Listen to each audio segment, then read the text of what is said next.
পাকিস্তানের বিপক্ষে দ্বিতীয় টি-20 ম্যাচে স্কোয়াডে আসছে দুই পরিবর্তন। তাসকিন আহমেদ এবং তানজিদ তামিমের জায়গায় অবশ্য একাদশে ফিরছেন নাঈম শেখ এছাড়াও শরীফুল ইসলাম। প্রথম টি-20 ম্যাচে সর্বোচ্চ উইকেট শিকারী তাসকিন আহমেদকে অবশ্য বাদ দিয়েছে দ্বিতীয় টি-20 ম্যাচে। এছাড়াও বর্তমান সময়ে বাংলাদেশের বিধ্বংসী ওপেনার তানজিদ তামিমকে বাদ দেওয়া হয়েছে পাকিস্তানের বিপক্ষে দ্বিতীয় টি-20 ম্যাচে। পাকিস্তানের বিপক্ষে দ্বিতীয় টি-20 ম্যাচে এদিন মাঠে নামার আগে অবশ্য উত্তরা মাইলস্টোন স্কুল অ্যান্ড কলেজে নিহত ব্যক্তিদের স্মরণে এদিন অবশ্য 1 মিনিট নীরবতা পালন করে সেই সাথে সাথে আমবেস পরে অবশ্য মাঠে নেমেছে পাকিস্তান এবং বাংলাদেশের সকল প্লেয়াররা।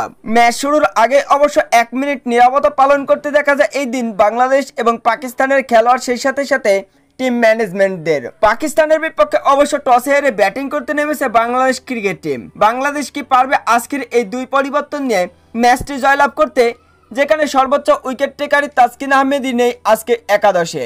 সেই সাথে সাথে আজকে স্কোয়াডে নেই তানজিদ তামিম, তবে একাদশে ফিরেছেন ওপেনার নাঈম শেখ এছাড়াও বোলার শরীফুল ইসলাম। তো বন্ধুরা, আজকের এই ম্যাচটা কি জিততে পারবে বাংলাদেশ ক্রিকেট টিম? অবশ্যই কমেন্ট বক্সে জানাবেন।